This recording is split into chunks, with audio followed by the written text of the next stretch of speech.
All right. So Yancey, what got you started in doing worship?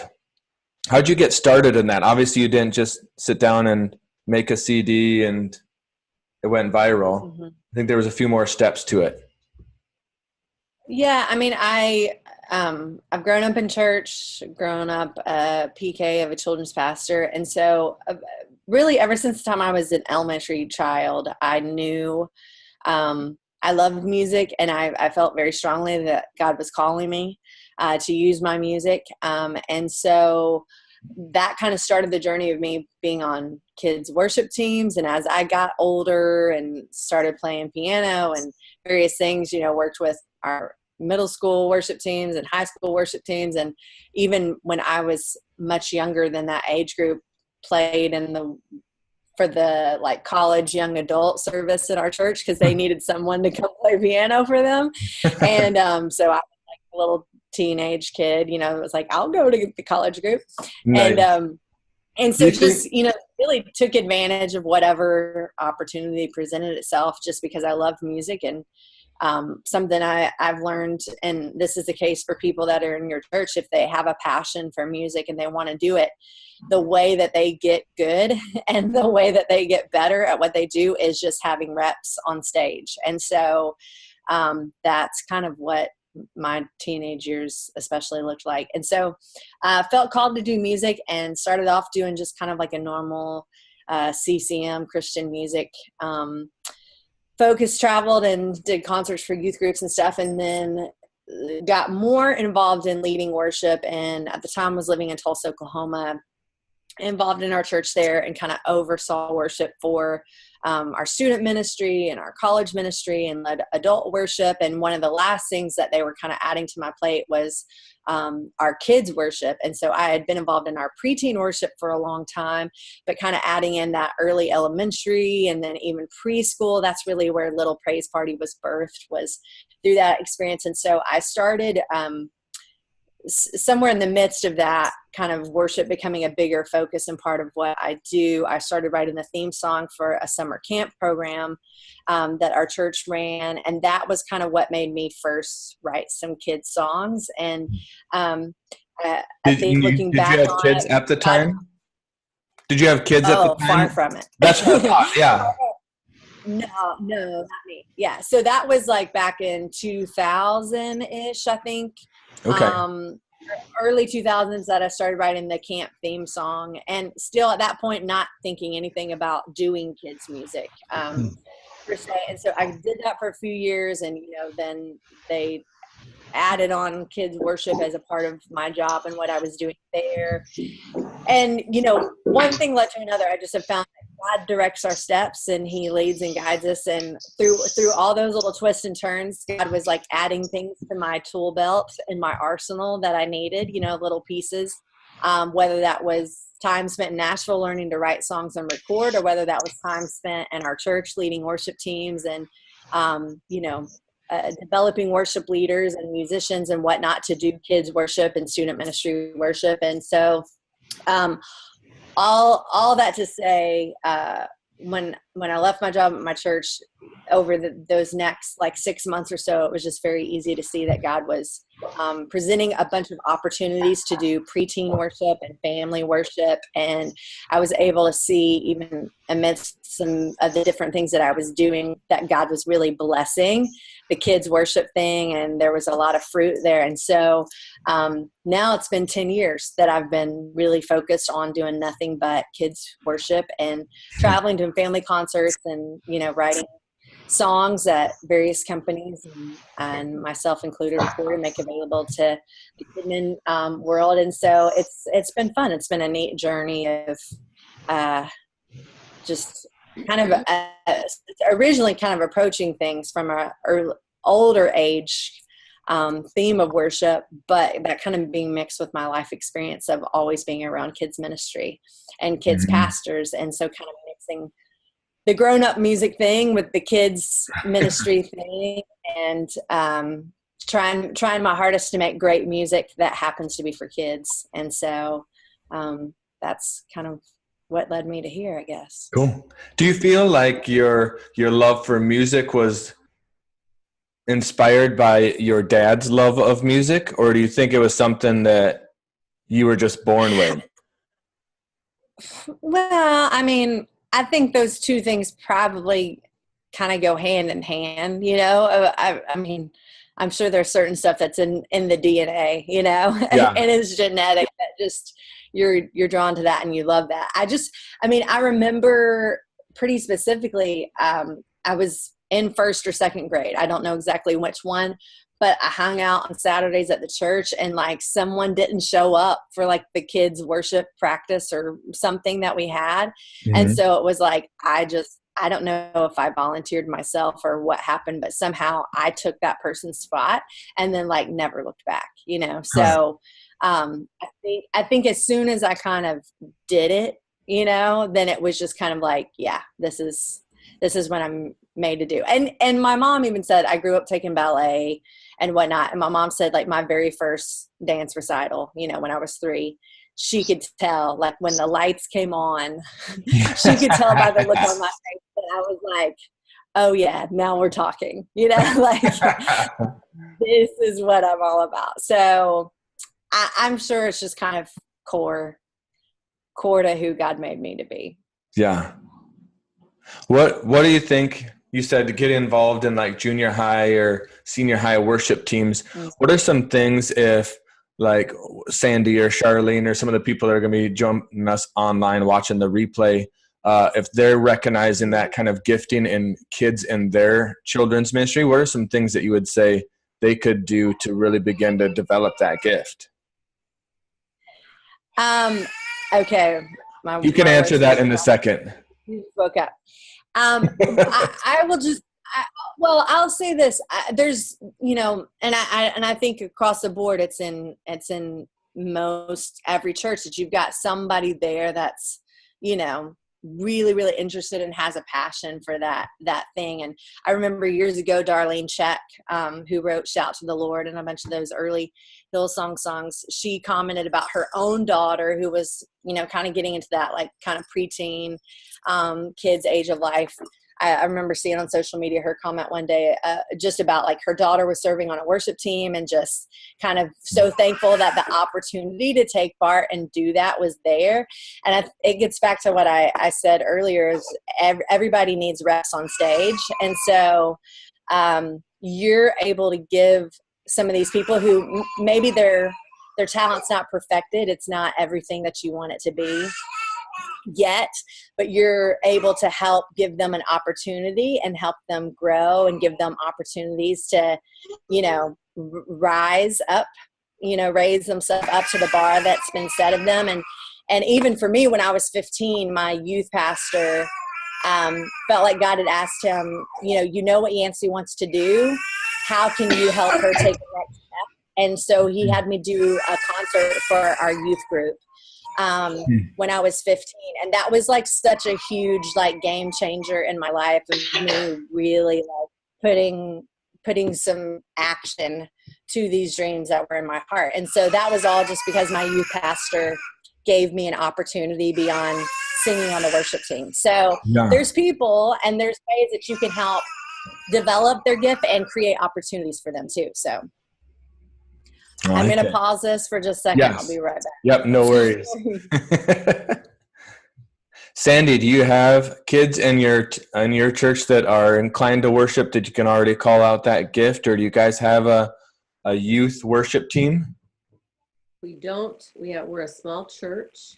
I have like one little boy in my class right now, and when we start Kid Nation, I'll have 2 kids. Okay. The girls, 4 and 5-year-old girls, they do like to sing. I mean, kids like to sing, you know. And one little girl, she gets into it. So, you know, I could see where I could encourage them to, you know, have an opportunity to sing for, you know, and to come up and lead maybe with me, or but it's we have choirs. We're a little church right now to grow. I know God is planning. he's got things in the work, and we just have to be ready for it. So, and I think Yep. with Kid Nation and everything, the stuff has just been amazing. I mean, Good. our launch is on April 15th. Yeah. But the stuff God's been doing for the past 6 months is incredible. Huh. We're getting ready. That's awesome. Charlene, you got little extra love there this morning. My dog. Do you incorporate kids into your worship services, or do you do worship with the adults and then you come to the kids' room, or how does it work at your location? We're separate. We do it on our own. Okay. Do you have kids in your group that you can already pick out that they're inclined to worship, or is this all like? No, it's a struggle. That's what I'm hoping to get some ideas how to change it up a bit. Okay. Well, I promise with you guys, I will let you get questions in from Yancy instead of just hogging him all to myself like I did last night. I think, Charlene, you got one question out, right? That's But about it. Really, really good one about the older boys that don't want to engage. Yeah. That was an important question. Mm-hmm. Do you guys have questions already for Yancy? No. No. No? Okay. I want to make sure I make space for you guys to ask those questions if you had some. So, all right. Well, I'll just keep quizzing her because I'm curious. Yeah. Do you do all of your kids together, or do you do preschool and then elementary separate? We do preschool. We have a nursery room. We have a 2s and 3s room. We have a 4s and 5s room, and then we do our 6 years old to 5th grade all in one room. All right, that's our setup too. Okay. The 2 different preschool rooms run similar, but not exactly the same. Like they're learning the same lessons, but it's tooled to their age group a little bit. So Lisa that just jumped on, she's actually our preschool director. So I was like, you got to jump on. Last night was so good. You got to be part of it. And Yancy's got so much. She's done so much with like the preschool worship and things like that's outside of my comfort zone, outside of my understanding. Like, okay, how do you engage preschoolers in worship? And so they can is it too early for them just to catch the heart of worship? And so they're just learning to sing and dance, or can they actually begin to engage God in those periods? That's what I'm curious on. That's why I drafted Lisa to join us. Lisa's grooming a dog, I think, right now. Big hairy dog. And Yancey's at a hotel. I don't know if you can pick that out. She's at a hotel her husband's doing an install, and her husband was going to be able to watch her kids, but sharing one vehicle while they're on this trip didn't work out, and so she ended up with both kids instead of him ending up with both kids for today's meeting. So she's trying to distract them and keep them busy so that she can actually talk a little bit on the roundtable. So in case you're wondering where she's disappearing to, it was not the plan, but I'm sure you all know what it's like having kids around. Things change. You got to roll with it. Right.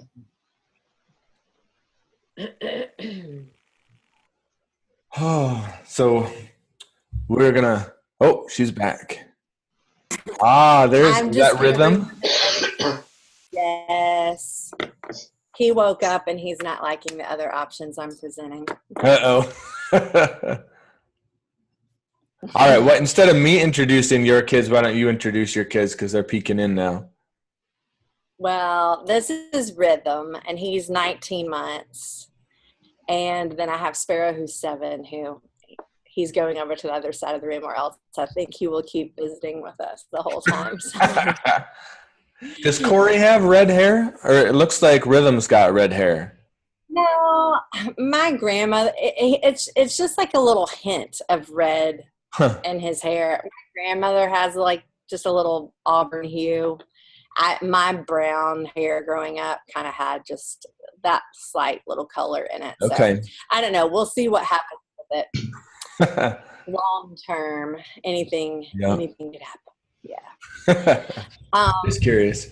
Okay, so let's get back to your questions. Sorry about that, guys. Yeah, no worries. One of the questions we had while you were gone for a sec was, how young is too young to expect kids to begin to really engage God in worship? When do you make this switch from having songs on in the background that they can dance to really training them to worship? Or is there an age? Should there be a... Anyway. Okay. I mean, I don't think there's a specific age. I mean, as far as I'm concerned, I definitely think in those preschool years, you start a version, of what that looks like in their life. What I encourage people to do is develop and define a vision and kind of a goal of what worship looks like for every age, in your kids' ministry. So however you have the classes broken up, whether that's focused on just preschool years, whether that's focused on, kindergarten, elementary, younger elementary, preteen kids, like whatever the classroom breakdown is at your church, then think about it and define what you feel like you can teach a child about worship at that age, and look at it as stepping stones. We're good about doing that in a lot of areas of our ministries, of just, okay, we've got this thing and this other thing builds upon that. But worship is one of those areas that can be that in your church. So from the time that they're a preschooler, what is it that you want to teach them about worship, and then keep building upon that all the way. Ultimately, if that can be a conversation you have with the student ministry team or even your adult worship pastor, and think about it with the end in mind of, what do we want adults in our church to know about worship? How do we want them to respond to worship? And then backtrack that, all the way down to your kids' ministry, and how are you going to get them there to that point when they're 22 years old, Yeah. So that's awesome. Kids are the easiest group to lead in worship, in my opinion. I've led worship for every age. Little kids are far easier to lead in worship than a 45-year-old man, Hey, what are you saying? Down the age. I mean, being perfectly honest, it's in us to worship God. It's in kids to worship. And so with a little guidance and a little information and knowledge in that area, especially for some of those where, maybe what you've been presenting to them hasn't been crystal clear of what the worship time is about, or what appropriate behavior is during that time. I like to say it like this: every week, teach the what, why, when, where, and how of worship. So every week, give your kids some little nugget, some little reason of, this is why we're singing these songs. This is why we clap our hands. This is why we lift up our hands and surrender. When you are doing this, it's a way for you to, tell God, thank you. Just like, I do a thing sometimes, especially in the fall near Thanksgiving, just talking about like thank you cards, and even in our digital age, every group of kids that I've ever asked of, have you ever had to write a thank you card, for some birthday gifts, or how many of you have ever received a card, maybe from another friend or from a teacher or whatnot. And I mean, their faces light up. Like, we all love to get that little handwritten note of someone acknowledging, something we did, or something that we gave, or some character of who we are. And the same way in worship, worship is an opportunity for us to express some of those things to God. It's a way that we can tell him thank you. It's a way that we can acknowledge his greatness and celebrate what he's done for us and our family. And so just, little practical things every week. It doesn't have to be a 5-point sermon every week, but as you're singing the songs, you're not just singing songs to sing songs. You are using these songs to facilitate helping kids experience the presence of God. You're helping kids communicate to God, just like their prayers do, through the words of these songs. And so it's why it's so important to be dedicated and focused in this area, to really think through the songs that you're choosing. You're not just filling in slots on a planning sheet, but you're using these songs to help lead kids into God's presence. That's awesome. Are you intentional about that with every age group, even like the 2s and 3s or like the nursery room? Do you think that? Yeah. I'm not a fly by the seat of my pants, sort of a person. One of the things I like to encourage worship leaders with is there's freedom and preparation. So even in those nursery preschool classrooms, now, every time you do preschool worship, it goes down different. They're a very Yeah. unpredictable age, and you always could have a random twirler or a random screamer, a kid that's doing something that you would have never predicted was going to happen that day. Like that's just one of the variables of preschool worship. But yeah, plan out what those songs are going to be ahead of time and think through what it is. I know people that they pick the same few songs and they just do those songs every week for a whole month. I know other people that they have kind of a song of the month that ties into the theme of what's being taught, to have the music help you reinforce what it is that you're teaching, because music sticks with you. And so also know those people that have this song like that they do like one song that's the same every single week, and then maybe they mix it up with some other fun, activity praise songs that are different from week to week. But experiment with it and just see what works for you, your kids, your teachers. But yeah, have a plan before you get in there. Don't just push play randomly on a CD and attempt to sing a song that you don't even know what it's about or how it goes. Be strategic and say, okay, if we're teaching this, then is there a song that we have that we could sing that day to help reinforce that, so that maybe they go home and later remember some little nugget of that song, or in a couple days they're in the car and they can sing some little word, and it creates a conversation then between the parent and the child to talk about what happened at church. Like that's helping and making music be a win for your ministry as well. Mm-hmm. So would you suggest then that if we were planning out those worship songs, that we would send those worship songs to the teachers and the leaders in the room ahead of time so they can be at least familiar with that? Or do you think they can just fly by the seat of their pants a little bit more and just engage God in the moment? Never. Yeah, I'm a planner person. At minimum, plan it out for the month.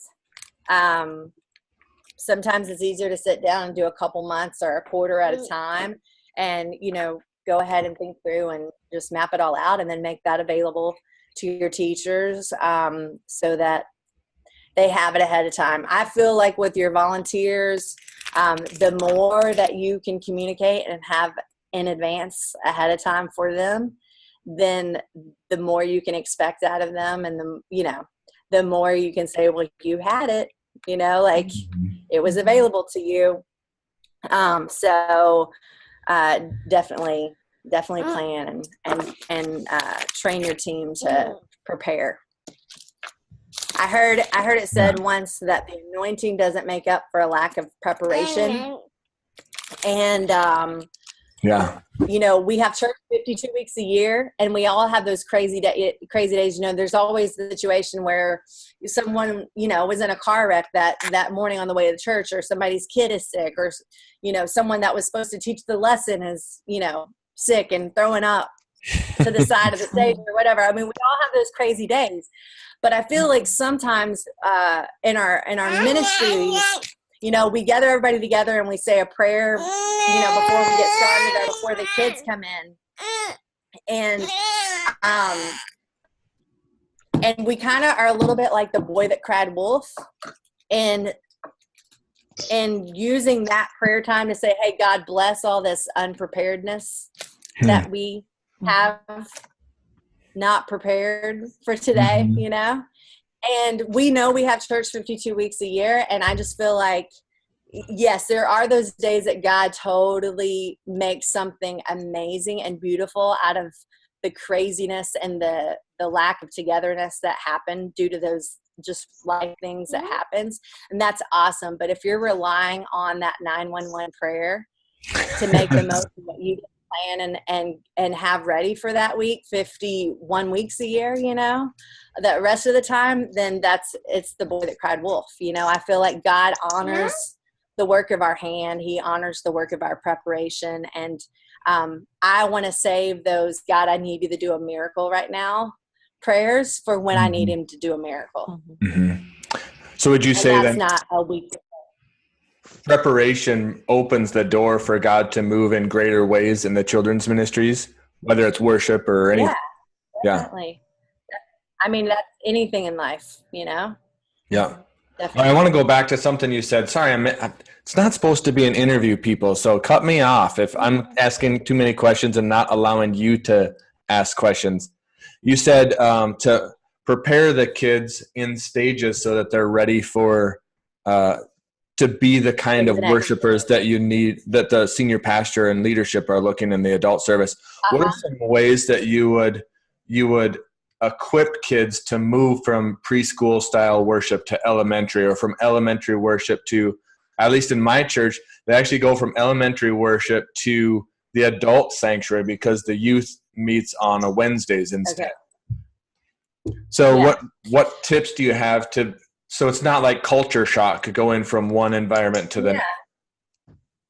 Well, I mean, this is where, just as an example for me, so I come from a mindset that, especially once we get into preteen ages, I do not like the idea of having motions from start to finish of every song, because here's the way that I look at it. I mean, there's many points to this, but one of the biggest things for me is if I am preparing them for what they're going to experience as a middle schooler, it's a little bit of maybe what's been done before in children's ministry in their life. It's also preparing them for what's coming ahead, what that next step looks like. And so let's just say, as an example, you're singing Happy Day, that's a song that kids ministry sings, students ministry, I sing that song various ones. So let's say in kids ministry, you always do it a certain way with these motions and bust out on the chorus, whatever. In student ministry or your adult worship or whatever, they don't do that same motion. And so if the only way the kids in your ministry have ever learned to participate in worship is by doing that particular choreography move, it's going to be super duper embarrassing for them week one when they bust in to do it and nobody else does, Hey, you can't bop buttons. And so that's just an example for me of my reasoning in my heart is saying, okay, it is a little bit of like what have they experienced before, mixed with also preparing them for what's coming next. And so that may mean you don't need to do motions on every song from start to finish. You have some songs you just stand and clap. That's even more so the importance of teaching them and giving them a knowledge base of what worship is about and the reason that we're singing, the reason that we're clapping or lifting our hands or whatever it is. So I think for every church that's going to look differently, but it may mean you sitting down and having a conversation with your student pastor, and sitting down with your worship pastor in your church and just kind of, having a conversation to kind of get everybody having a conversation about like, hey, how can we work together here? Because I know in some churches, one area of ministry might have great worship and another area it's a little lacking. And so you also don't want this like yo-yo back and forth thing to be happening in the journey of a child and student, their upbringing. And so I'm just having the conversations and just trying to be a little bit more strategic about it instead of everybody being a silo, where it's like, okay, kids worship is just doing our thing. And like, it may not be good at all or be, anything that helps set up what's going to happen in middle school worship. But one of the things we actually started doing at our church that we found effective in elementary anyway is that usually like February, March, April time, we have the junior high worship band come in and lead worship for the kids once a month, so that when the kids all graduate to the next stage, we do it in June. So all the fifth graders move up to sixth grade. Now they're part of the youth group, all that kind of in June. And so for the past 3-4 months, they've been experiencing junior high style worship once a month. So they're getting to know the style of worship they do. They're getting to know the worship leaders. And we even invite some of their team leaders to come in and teach part of the lesson and everything, so that it's not as much of a culture shock issue for that part. Yeah. And then what do you think about, how do you feel about singing the same songs that they're singing in the adult service, if incorporating some of those in elementary? Do you think that's wise, or do you think that's overkill? I think it can be a great thing. You know, one of the great parts about a song like We Believe or Good, Good Father or What a Beautiful Name, or, you know, whatever the song is that year, that your adult congregation may sing, your student ministry may sing, your children's ministry can sing that song, is there's an awareness of it, you know, because maybe here's hoping at some other point in the week they turn on Christian radio, or, you know, they're playing music through their TV or you know, some car thing or whatever, and they come across one of these kind of worship Christian hits or whatnot. Mm-hmm. They might hear it through the week. There's also, and I've experienced this even down to preschool, where like I did a version of How Great Is Our God, where it was like just the chorus of How Great Is Our God. And I got an email from a parent that was just in tears because her 2-year-old, you know, was singing this song that she knew, that she was worshiping with. And so I think those songs are great to include, because it can become kind of a connection point between generations in your church, you know, the parents and the kids, maybe even the grandparents at times. So I love it. I feel like that's another way that you can really kind of bring families together. No worry. We all work with kids, so that's not. It's not an issue. I have my own boys, and I'm good at toning it out. So I hear what you're saying, 100%. All right. So wait, before I ask my next question, I gotta stop myself, and I'm gonna open it up to you all. Do you guys have any questions for Yancy before I just take this and keep running with it? I have a question. Yeah. I'm teaching 4- and 5-year-olds. So how then do you transition from the 2- and 3-year-olds?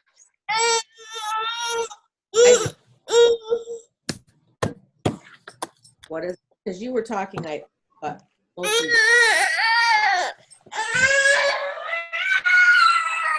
You said something about my computer also cut out. I heard you say something about transition from a 2-year-old to a 5-year-old. Can you repeat that part? Yeah. How would then? See, I can understand that you need to transition with each age group, so to get them toward the adult worship. So the 2- and 3-year-olds, when they come to the 4- and 5-year-old group, is there? It's probably not as big a transition for them. Yeah, it's not a big transition. I think one of the big things is so with 2s and 3s, I mean, it's really just about engaging them and allowing them to jump and move and dance and have fun, you know, and kind of get the wiggles out, get them singing. I think even at that age, you could still sit and sing a chorus of God is so good, or, you know, Jesus loves me, something like that. Like, you can still start to be intentional and even allow for them to have a slow song and worship. I think it's, just as a side note, while I'm already saying this, I have conversations with leaders, and they'll say, we don't do slow songs because our kids don't know how to respond to them. And I always want to be like Judy Hopps and play that statement back for them to hear. Because when they say that, I think it's pretty obvious. How are they ever going to learn how to worship if you do not give them the opportunity?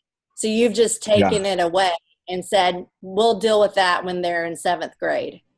sixth grade, like whatever, which is not the time you want to be starting that. So Right. it can make for some, rough, uncomfortable, maybe 8 weeks, 10 weeks, 12 weeks, as you kind of steer your ship in a different path, and decide like, we're going to do a slow song, even if we start out doing a slow song twice a month, like we're going to include this, and we're going to start helping our kids understand why, and know that like 6 months from now, it'd be so light years different, than what it may feel like right now. And your reason of, well, our kids don't know how to respond to it, but help them learn and be aware of how, like we're raising them up here. Back to your immediate question. So, vocabulary of the songs is important. Simple, repetitive. It may only be, one thing that you just sing over and over and over. That's great. Anytime it can be 2 minutes in length, super awesome with preschool music. No, there's always exceptions to the rule. Father Abraham, if you're going to do all of those arms and spin and do the legs and all those different body movements, that much repetition isn't going to be 2 minutes. It's going to be a 3-minute song, and that's okay, because it's also very repetitive and you're singing the same thing over, you're just changing that action.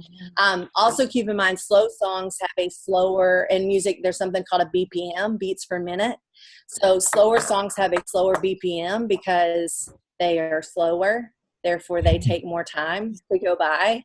That's just why the slow songs are longer.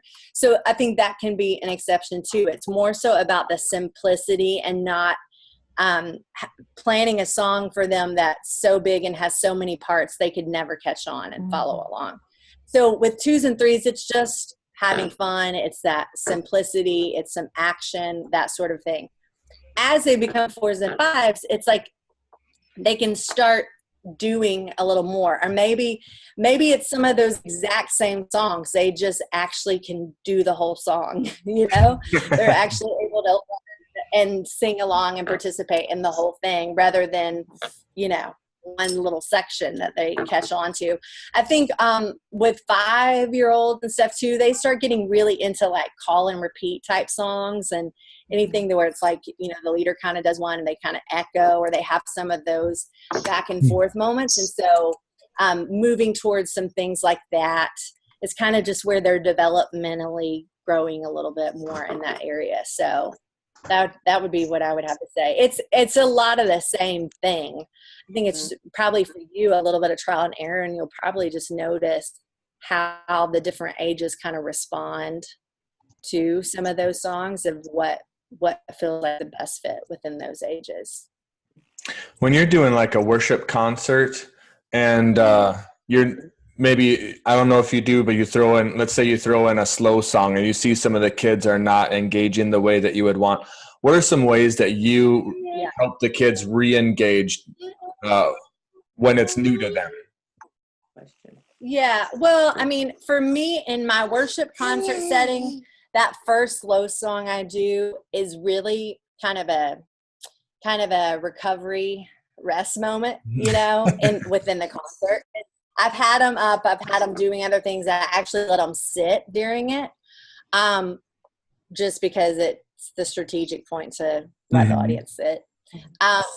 But I think that also can be a starting point within your children's ministries too. If it's something that's really not natural, then maybe try it and allow them to sit. And as you grow and develop, then maybe work back up towards, standing up during that slow song. But I'm also pretty strategic and have a pretty big worship teaching moment right ahead of that song to really just kind of point the finger. I go through this whole series of questions that where I'm talking about compliments and just how many of you have a best friend, and does that best friend love to hang out with you and spend a lot of time with you, and how many of you like it when your mom or dad comes up and gives you a hug and kiss and tells you that they love you, and ask the adults in the room the same question. How many of you love it when your kids come up and tell you that they love you. And, everybody's like raising their hand on that. I asked the girls a question just about them getting compliments on them having a good hair day, or they're wearing their favorite pair of shoes, and somebody not related to them tells them that their shoes are cute or whatever. Talking about boys playing games, whether it's sports or video games, and that feeling of conquering and winning. And I just liken it all back to we all like to hear nice things said about us. We like to hear that people want to hang out with us, they want to spend time with us, that they love us, that they think that we're good at certain things, that we did a great job. And we were made in the image of God. And just like we like to hear nice things said about us, God loves it when we as his children tell him, God, you're so amazing. That was so cool when you did this thing in the Bible, or when you did this for my friend last week, or when this thing happened for my family. And God, I just want to celebrate you right now and tell you that you're so amazing. And I'm so glad that you're my life. That's what worship is about. It's just us simply acknowledging God, who he is, what he's done, what he means to us. And then that's when I go into the slow song. So, I'll say, like, there's a camp that I lead worship for every year. And,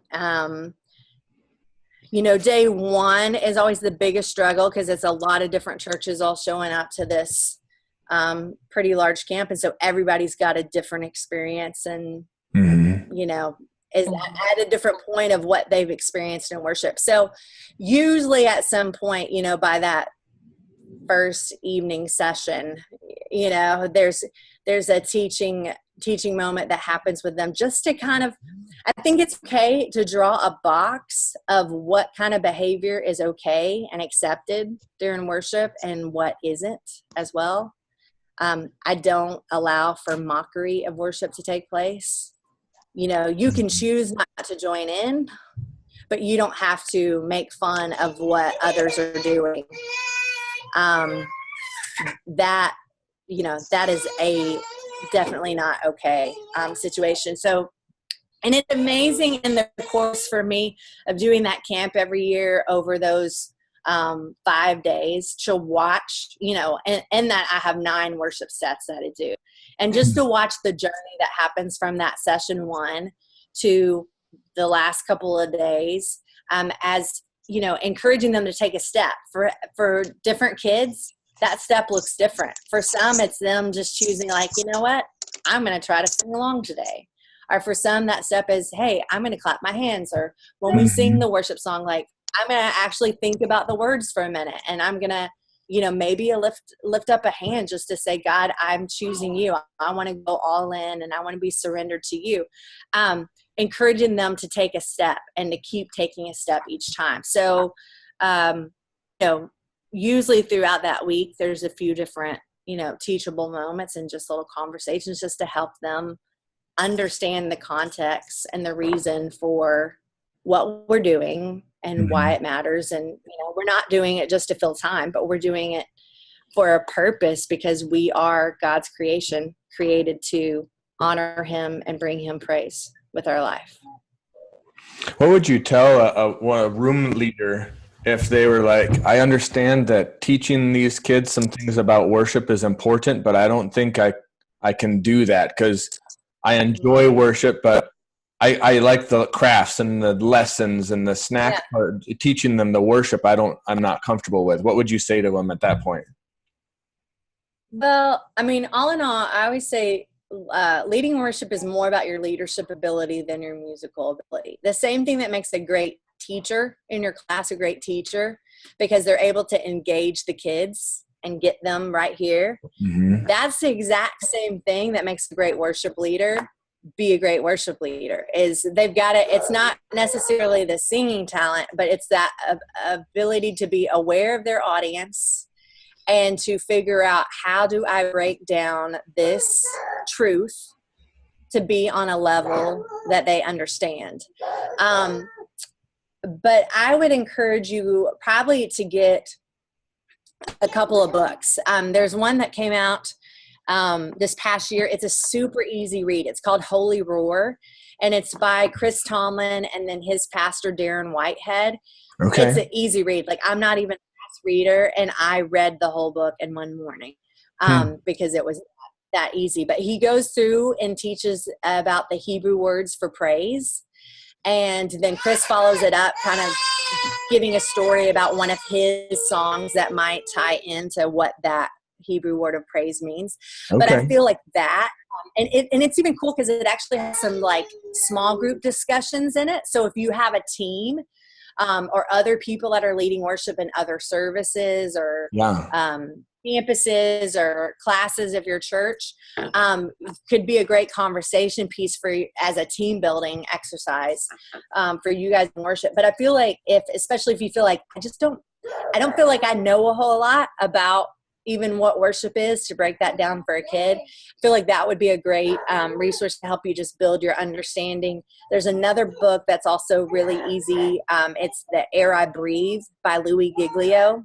It's one of those small books, like the Prayer of Jabez, size books. So again, a short, easy read. I love that one because Louis talks about worship, I feel like, in a real life sort of way. Like, it's not just all the Christianese terms that you probably have always heard your worship pastor say something about worship too. And so I loved it because I just kind of felt like it just said it in a way that you can kind of get and understand in real life, taking out the churchy words, So that's another good one. Another book that I loved years ago and bought for a lot of our worship leaders and just encourage them. Oftentimes your worship leader that you have, their biggest struggle is learning how to talk to the audience and figuring out what it is to say. And so I encouraged my leaders. It's a book called Extravagant Worship by Darlene Sheck. She didn't write it with this purpose, but there's lots of good little sermonettes all throughout it, where she says a pretty good little zinger, in the course of 3 to 5 sentences. And I just told my leaders, I'm like, read this book, and then I just mark and highlight every time one of those little things speaks to you. And as you're then going and plan out, like, okay, what could I say to the kids this week? Like, go through and find one of those little things that spoke to you that is maybe a good little nugget of truth that would help somebody have an aha moment of like, oh, okay, I get it. That's why I should be doing this. And just kind of use that as a curriculum, so to speak, for you as you figure out what some things are that you can say to lead the kids. So those are a few books I would encourage you to check out. That's great. What do you think about maybe it's a multiple campus situation, or maybe you're looking for ways for the kids to relate to maybe the senior or the adult service worship leader, about having them videotape a segment and then playing that before the kids worship? Maybe it's a worship leader or the children's pastor want to do that. Do you think kids would engage with that, or do you think it's better to have it in person? Does that make sense? Are you meaning like an every week thing, or just like occasionally? We're not doing either at the moment, so I'm just throwing it out there as a thought. Yeah, I don't know. I mean, I know. I've never necessarily heard of that or thought about it in that context. Obviously, I've always heard about student pastors coming over and teaching in the children's ministry, or even a senior pastor coming and doing a lesson. So it's a similar concept to that. And I think, especially if you're just wanting to help, create awareness of who other people are that are in leadership of your church and whatnot, then I totally see where it could work. So I don't think it's you do it every week sort of a thing, but I think if it happened a few times a year like that, that could be a great way to just package, maybe the same type of information that you're choosing to give them every single week, but sometimes it's just being unpredictable. As you get into elementary and preteen, it's okay. Just let him have it. Here, it's this. Here's the donut.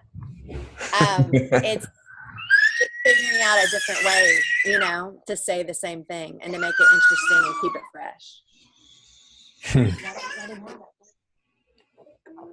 That's good. All right. Well, we dropped our two that joined us, did we? Yeah, it looks like we're down to are the faithful two again. This is crazy. Yancy, I was confident there was going to be way more people on than this. I was kind of feel embarrassed a little bit, but it's been really, really good. I want to make sure, Sandy, Charlene, last chance at questions because I've kind of commandeered the whole time. No, I'm good. I think I'm good. Yeah, it's been a lot of really good information. Yeah, this has been fantastic. I was just at a church and watched their kids worship and what worship leaders were doing and whatnot. And so I have like some fresh little notes that I just saw some other people doing. I'll just go through this and like give you guys a few random pointers. Yes, do please. And two, I'll say this, a video will never lead worship for you. Okay. So a video in worship is a great tool. It's a great addition, but if you're pressing play and just expecting that whoever is on the video screen or whatnot is going to take the place of your worship leader, like you're never going to get the results you want. Because we're used to watching TV and watching YouTube and social media and whatnot, and you need that person that's going to lead your worship time.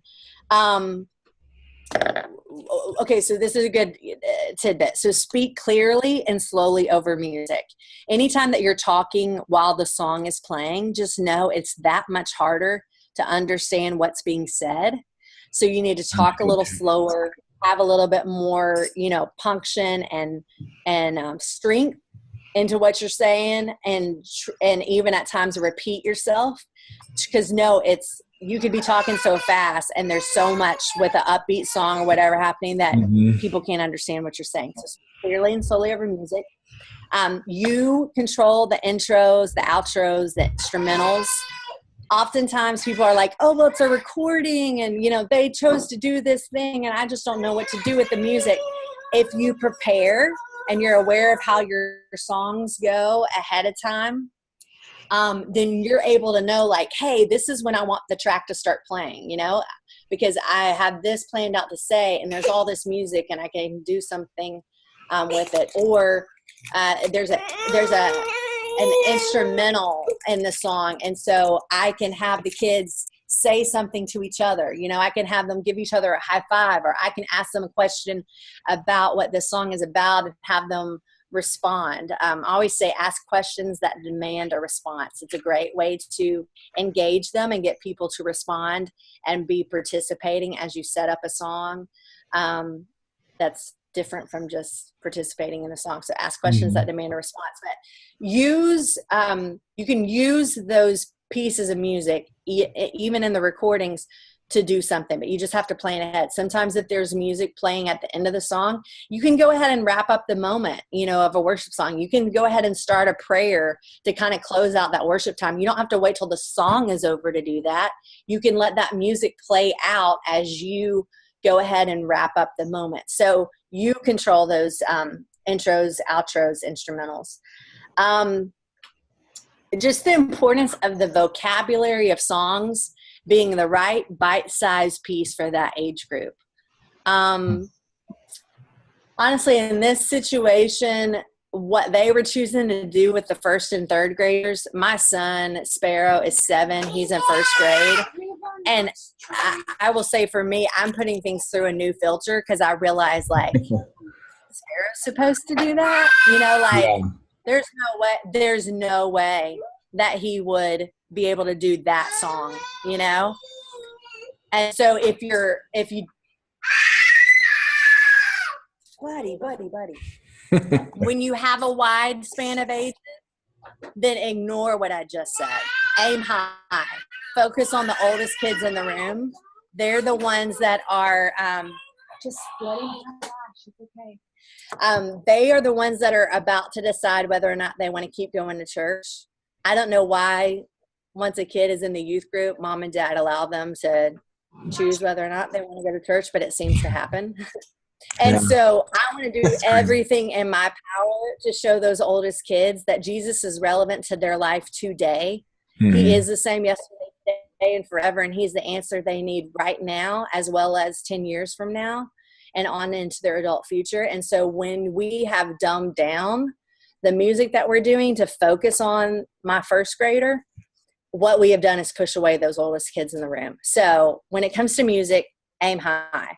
But let's just say if you are like these people and they had a 1st through 3rd grade class, then we can put that music through a different filter and be a little bit more age appropriate to say, like, let's be realistic here.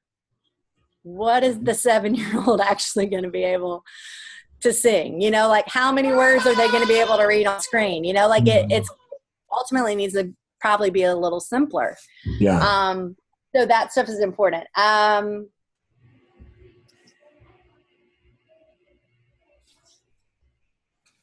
And just like acknowledging the moment, you know, when a song ends, like wrap it up, be excited, acknowledge the moment of praise that just was before you just go, okay, and now it's offering time, you know, like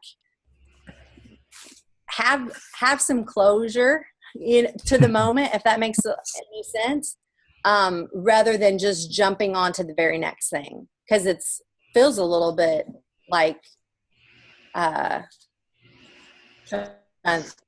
mind's blank when you're in a car and you get jerked. Like what whiplash. What is that called? Like whiplash? Whiplash, thank you. Yes, it's a little bit like whiplash, where I was just like, can we just acknowledge like what we were just doing, you know? Or as we go from the offering back into doing that next song, like, can you just give me a little on-ramp here to help me then engage with what's coming next? Mm-hmm. David is our example in the Bible of leading worship. He gave us instruction. He said, clap your hands, all you people. Shout unto God with a voice of triumph. Sing to the Lord a new song. He gave us some practical steps in how to engage with our Creator, the one who is our refuge and strength. And that, to me, is what our job as a worship leader is. It's just breaking it down and helping them have the instruction they need. I always like to say that leading worship is a lot like any aerobics instructor or trainer or coach that you've ever had in life. Maybe you've taken an exercise class, maybe you've worked out one-on-one with someone, but in all of these cases, these people help push you to physically do something that you would not be willing to do on your own. Because let's be real, most of us, if we go to the gym by ourselves with just some article we got off of the internet, you know, like the moment it starts getting a little bit hard, we take an extra water break that often results in, that was good enough, let's head on to Starbucks and head home, get a shower, whatever. We check out. And so that great coach or trainer, they pull something out of you. They tell you 3 more times, you can do it. And they cheer us on in a good behavior to help us do something we wouldn't be willing to do on our own. And that to me is an example of a great worship leader. When you know the song, you're able to lead and coach people through it. And you're able to say, hey, everybody, sing it a little bit louder. I really want to hear you, you know, sing this out with me. We're able to say, okay, sing that out again with all of your heart. Come on, you can do it. You know, like, we lead and we coach them and we help them get to a place that they weren't able to get to on their own. That's your job as a worship leader. I like that. That's awesome. Yeah. That's good. Wow. Any last words, Yancy? Other than that, I want to put up those links you shared with me earlier because I think those are going to be super helpful. One more thing, and this is so good. Yes. Okay, so, and this goes back to your vision of worship, defining your vision, your goal, worship for every age. But one of my notes I'd written down for this church on Sunday is the desire to have dancers or singers. They, even in their praise team that they had on stage, had a bunch of kids that were so busy doing the dance, they were never singing along to the words of the song. And that was the people on stage being the example. So if the motions and the dance have become such a major big deal in your children's ministry that you've put all your focus on that instead of helping them sing, you probably have missed the point. you know? So, Yeah. and the results that you have, are you trying to raise up dancers or singers? Dancing was a part of David's worship. David danced. But I don't think ultimately David fought all of his battles in life with the dancing part. I think a lot of it was the words that he spoke and he sang out that helped him fight the spiritual battles of life, you know? Mhm. And that is what I'm wanting to help kids grow up to be able to do as a child, as a student, as an adult. When life gets hard, when they get pushed and prodded, I want them to learn how to run to Jesus. Mhm. Call out to him that he is their rock and their refuge and their strength, and he is their helper in the midst of trouble. That's what I want them to be able to do. And being so worried about everybody spinning to the side 3 times and boot scoot boogie, whatever it is, that, in my opinion, it is a tool, it's an element. It can be great to enhance certain songs and certain spots in songs. But if you require it to be a part of the song from start to finish of every single thing you do, I believe we're doing it a service. Yeah, that's good. Mhm. And it doesn't prepare So them as what much for adult wanna raise service worship. Yeah. Yeah. And it's good. It has its moment, but Mhm. absence makes the heart grow fonder. And somewhere in children's ministry over the past 10, 15 years, I talk to way too many people who think if the song doesn't have motions, they can't do it. Hmm. And that's the wrong thought process. Yancy, can I ask you, Yeah. our as worship leaders is, Mhm. say it again because I didn't get that. As a worship leader, you want to, Go for it, Sandy. I'm asking her, do you remember what you, Your connection keeps cutting out yeah, a little bit for me. So I'm not getting every word. Yancy, I'm going to mute you while she's asking the question. I think maybe then her question will come through. okay. All right. You said as a worship leader, this is what you want to teach our kids. What was that? How did you word that? Because it was important and I just didn't get it written down. Okay. Well, I mean, I think I was kind of outlining like you need to you need to decide that and put some vision as to what that is for you. I mean, in my opinion, every week you should teach some part of what, why, where, when, and how that worship happens in our life. How do we take part in it? What does it look like? You know, all of those things, just giving some definition to that. So I think there was that. But I mean, for me on the beginning level, when I think back to my job at a church, it was like preschool worship. I defined it as a way that we show God we love him. You know, a preschool kid, they understand love. They love mom. They love grandma. They love their stuffed animal, you know, whatever their favorite show is, they love it. They love Cheerios, you know. And so I felt like I could teach kids on a young preschool level that we sing to Jesus because it's a way we show him we love him, you know? And so that was my goal. That was the bar that I set. And I want the things that I say and the songs that we sing to help those kids get that worship foundation put in them. Okay. And then next up, what's the next thing? You know, and kind of keep building upon that throughout their life. I had something to the effect with our preteen kids of like, I want them to have such a strong foundation of what worship is, that they become the example, you know, basically that they become positive peer pressure to other people instead of them moving up to middle school and no longer worshiping because other people aren't, you know, and them being affected by the the people with attitudes. I want their foundation and their understanding, and for it to already mean so much in their life. I want that to be such a foundation that they become the example instead of the prey in our preschool ministry. Yeah. So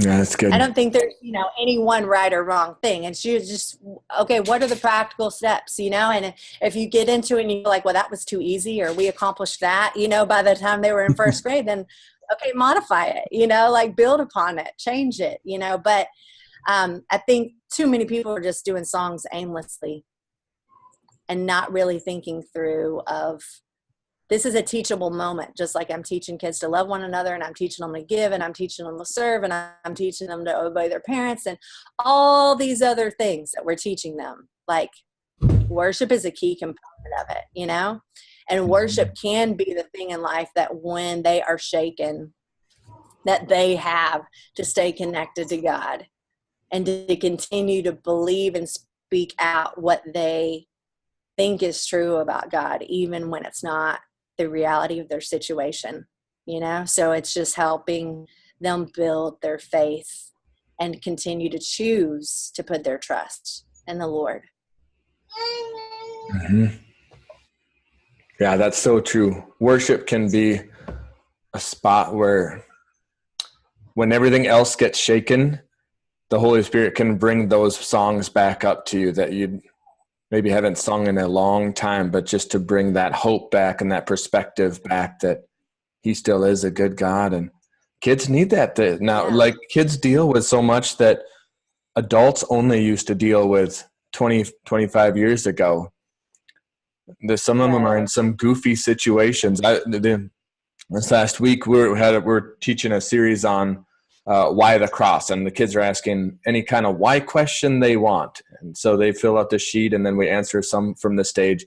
And one of the little girls said, "Why can't I get over my dad leaving me?" And that's one of the things she's struggling with. But you know what? When we start worship, she comes alive because there's a dad that loves her, and it's so fun to watch her worship all out. And so I totally agree with that worship can be like a foundational piece in people's lives that cannot be shaken. Yeah. That's so good. All right, Yancy, I gotta let you go. Yeah. Your boys are been doing. You have a couple things to tell them? I do, yes. You have a couple things to tell them. Okay.